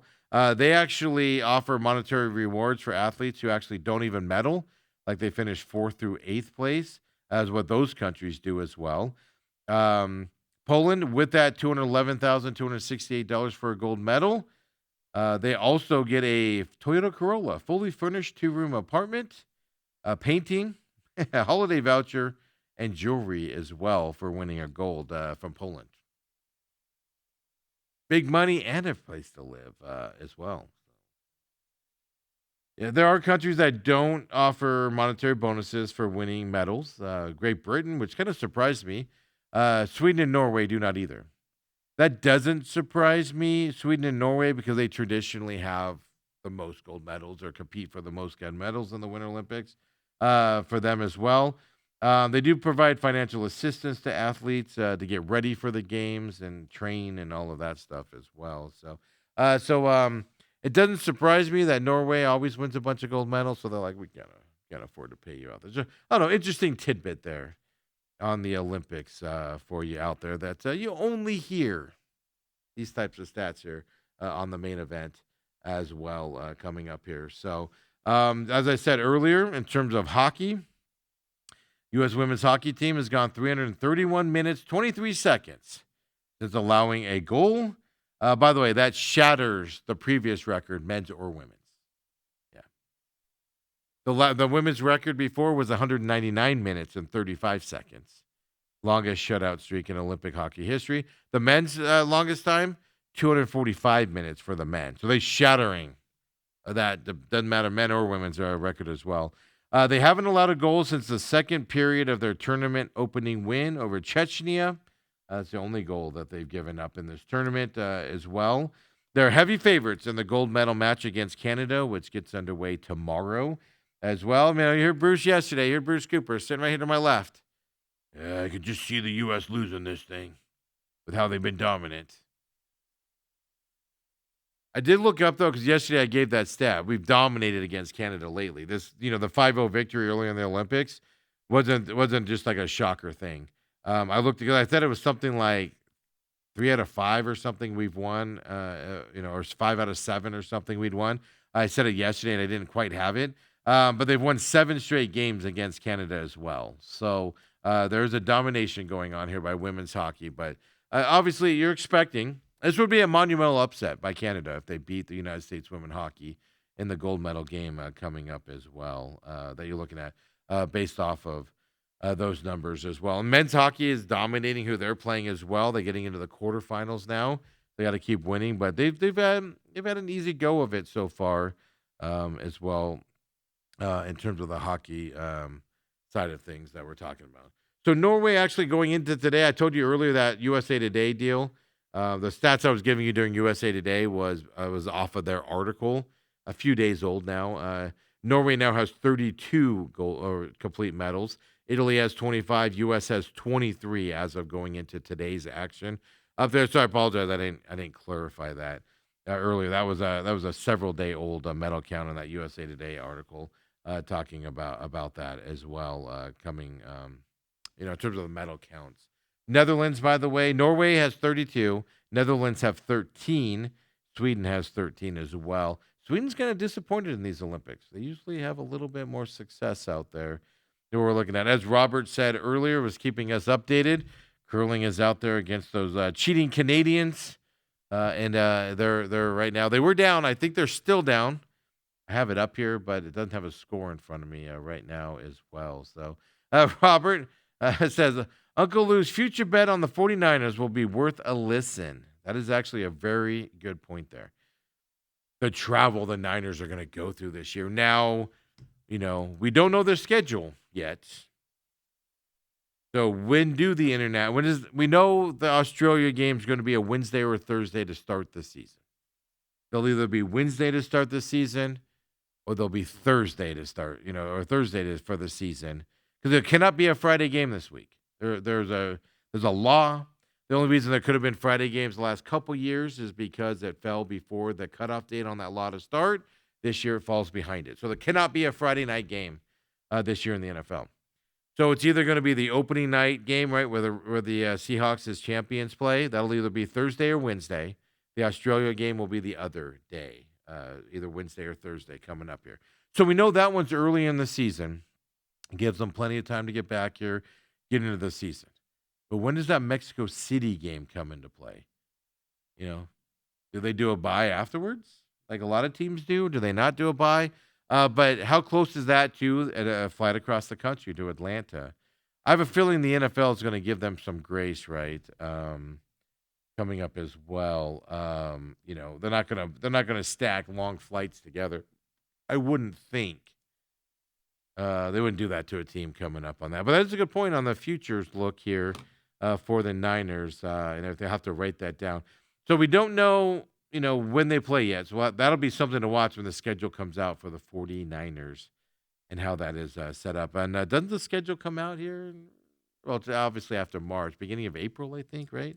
Obviously before the draft is when that comes out. Robert also says, now, we joke around and call Bruce Dave, so that's who he's referring to, Bruce Cooper, as Dave, because of a story he told about a Houston guy that was talking to him. But he says, take Dave's prediction with a grain of salt. He also said LeBron was professional and only cared about championships. And a Taco Tuesday to boot. He did say that about LeBron. LeBron only cares about winning, and that's... LeBron likes to win. LeBron wants to win. LeBron prefers to win. But LeBron is about LeBron first and foremost, and his ball handling and, getting the fouls and stuff like that, I believe, where he's at there. The biggest rumor around the NFL that kind of does surprise me is, now, will they tag him is the question. Seahawks and Kenneth Walker III. I like him a lot, man. He's just nonchalant and just goes out there and runs. He becomes a free agent. Cardinals. Pay the man what he wants. Get him in here. That's all I'm going to say about that as well in terms of Kenneth Walker the third, what we're talking about. So Olympics continue on. We told you about the Curling Pro League coming up. The names are going to be Maple United Shield Curling Club, Frontier Curling Club, Northern United and Alpine Curling Club, and then a Typhoon Curling Club as well. Yeah. No word yet on if it's going to be on TV or not. Where's it going to be broadcast? The Ocho. The Ocho's later. In all seriousness, I was joking around with Dale about this earlier. Just news and notes right here. WNBA did submit a new proposal to the WNBA, so the Players Union sent a new proposal to the WNBA. They did reduce their revenue share and salary cap numbers that they're looking for. They started really high, and the WNBA said, not even looking at that. Not even looking at that. So now they've resubmitted it again. Now we don't know the exact numbers, but they have reduced both the revenue share and salary cap figures in their proposal to the league. Again, the league said, not even looking at that. Don't even care. The league called it, their term, unrealistic for that. In all seriousness, I know it's easy to joke around about the WNBA and people watching it and stuff like that. It's going to be fascinating. And look, the players deserve more revenue. We say what you want. They've lost money and all that stuff because the TV contract has gotten larger. So they do deserve some extra revenue. Now the question becomes, what's the number that we come to, right? That is a fair number for both sides. It's not going to be the NBA number. It can't be in terms of shared revenue because they don't get the revenue that the NBA does get out there. But they need an increase. There's no doubt about that. So what's the figure both sides will be happy on as what we're looking at as well. So according to ESPN, I just saw this. I clicked on an ESPN article. ESPN's Alexa Philippou, the WNBPA. It's hard for me to say that. They're asking for an average of 27.5% of gross revenue over the course of the agreement, including 25% in the first year. They're also asking for less than a $9.5 million salary cap, is what the union is saying as well. Yeah. Before, when they asked for it, it was 31% of gross revenue, starting at 28%, and a $10.5 million salary cap. So they did come down from 31% to 27.5% of gross revenue, is what they did come down to look at, which means money coming in. That has nothing to do with profits. That just means money coming in, is what they could do as well. But the other side, there's other things besides revenue coming in for the WNBA that they're negotiating as well. The union proposed that teams continue to provide housing for players in the first several years of the new agreement. Teams wouldn't be obligated to do so in the later years as long as players are making close to the max salary on multi-year deals and receiving full salary protection, as what the union wants done as well. So the WNBA is required to provide housing for players, and they have done so since 1999. And that could mean just as simply as you get a one-bedroom apartment, or if you have your own place or you want to go get your own place, you get a stipend is what you get as well from the league. That has been in place. They want that to continue at least for a little bit as well from that side. So I said the WNBA called it unrealistic. That's the word that they use that kind of sums up their deals. Here's the exact quote here on how the WNBA play in this. The quote, "The Players Association's latest proposal remains unrealistic and would cause hundreds of millions of dollars of losses for our teams. We still need to complete 2 drafts and free agency before the start of training camp, and we're running out of time. We believe the WNBA's proposal will result in a huge win for current players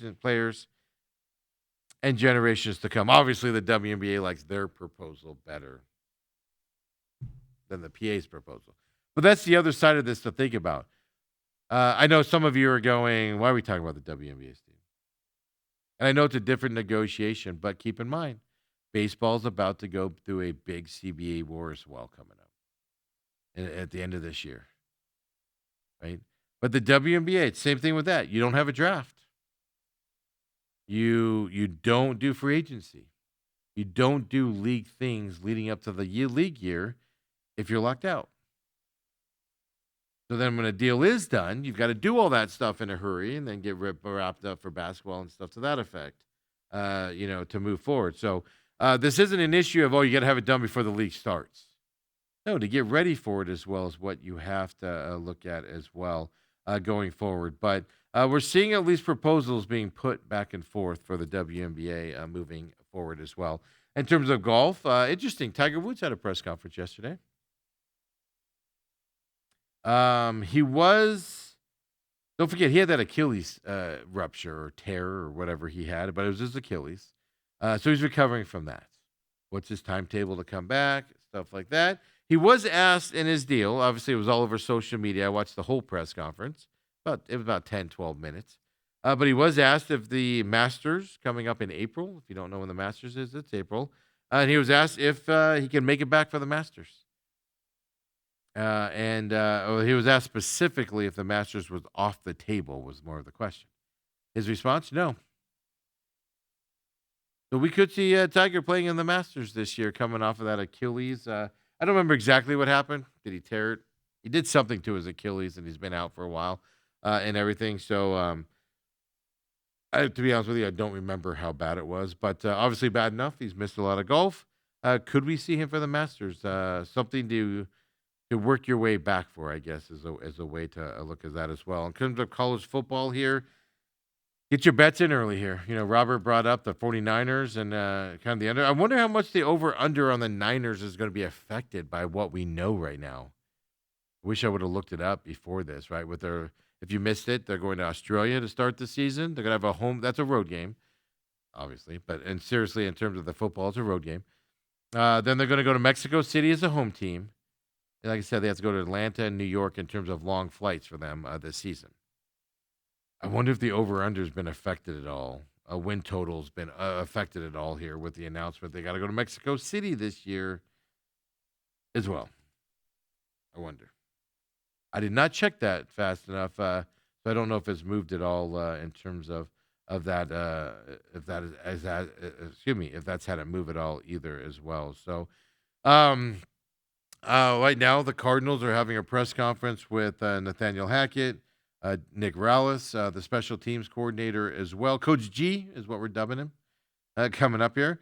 I can tell you this, Mike LaFleur. I'm going to go back and watch this. Obviously, we're on air, so it's hard to see it.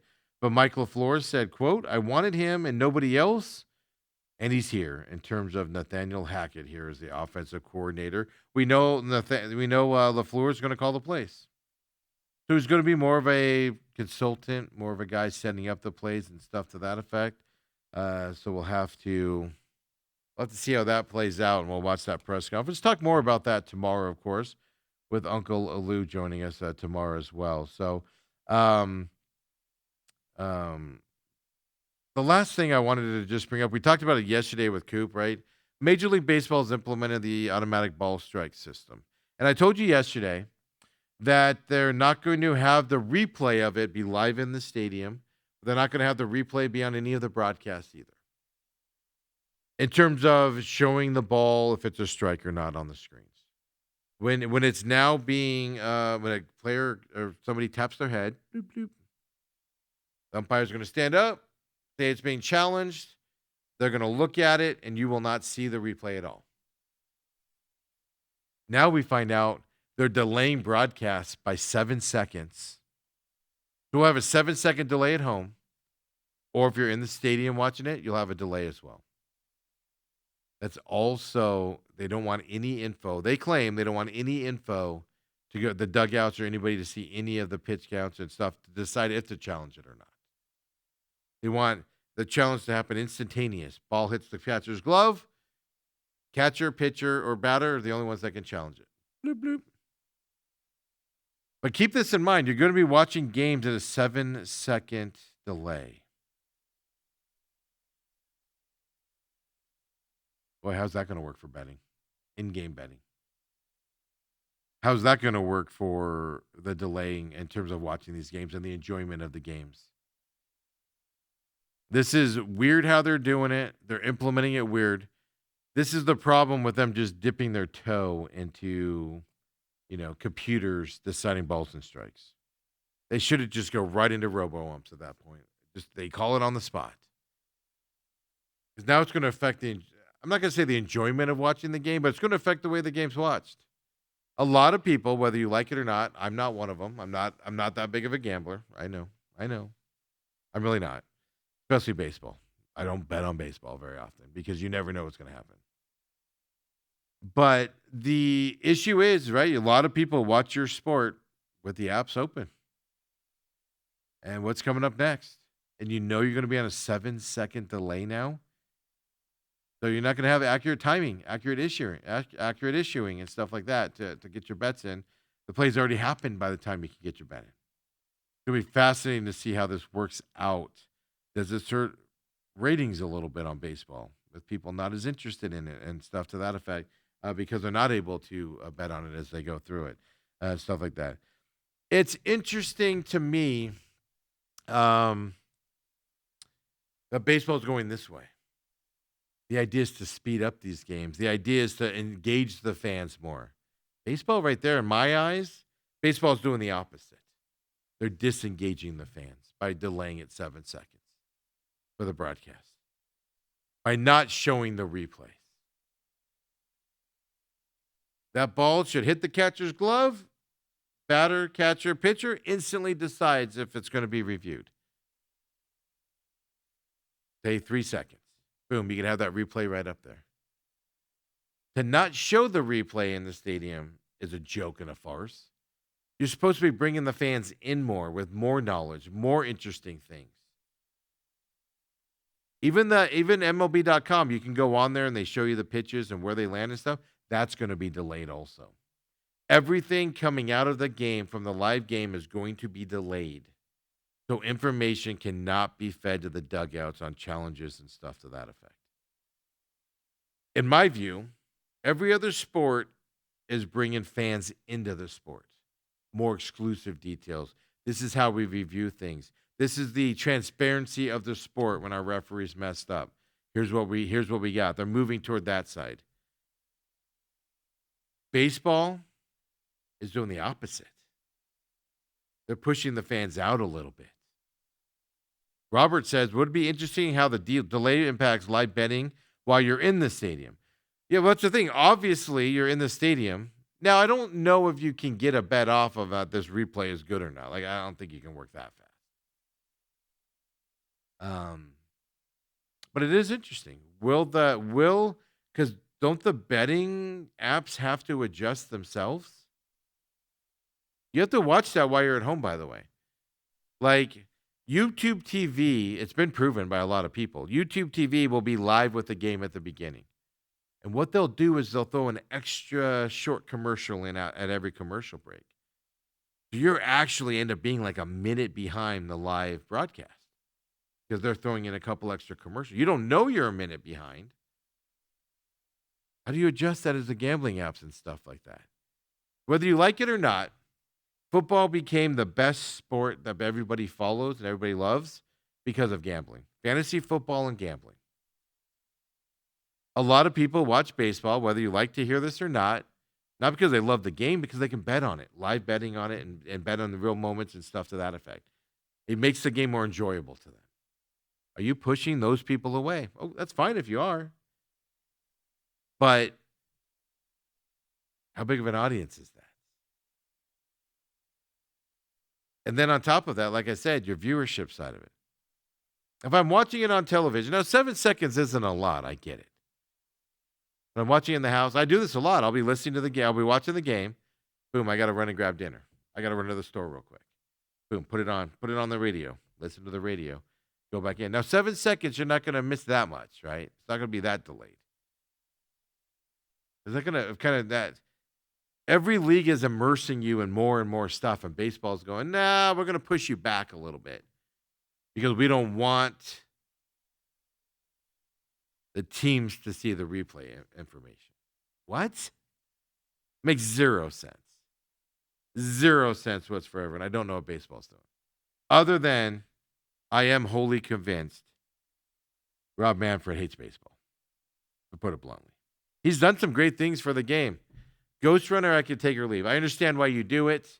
Same thing why hockey goes to a shootout after overtime in regular season. You've got to end the game at some point.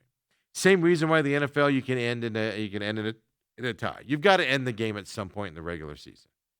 So the ghost runner in the regular season, I don't care. It's a minor annoyance to me, but I don't care. The pitch clock, though, I think was one of the greatest things they implemented. Sped the games up, made it more fun. I thought. Opened up the game a little bit again, back to what it was when I was a kid and I liked baseball at those times. Because it got boring and lame for a while there. You literally could stare at the ceiling for 4 innings at one point in time in baseball history and not miss anything. Not even miss a pitch because the pitcher would take so long to throw it. So he has implemented some good things. But there's a lot he's implemented that it's just, what are you doing? And this is one of them. This delay on the ABS strikes. All right, whatever. I just wanted to bring that to your attention as well. If you are a gambler out there, be aware of that going into the season. I don't know. Is there a way to sync up the apps to that delay? I'm sure there is. And then if you're in the stadium, maybe it's not synced up. I don't know. That makes my head hurt. I'm not going to lie to you. That's for the gambling sites. That's for the gambling sites to deal with, to be honest with you. Not poor little me with my head as well. So, folks, coming up at 11 o'clock, McCollum on Business here on this Wednesday as well. It's funny, man. Yesterday all day, I kept calling yesterday Monday. And today, I think today's Thursday. I've skipped Wednesday. Hey, check your doors tonight, everybody. Make sure they're locked and shut so they don't go open. We're just going to, just for my safety and sanctity of my mind, we're just going to assume that door blew open.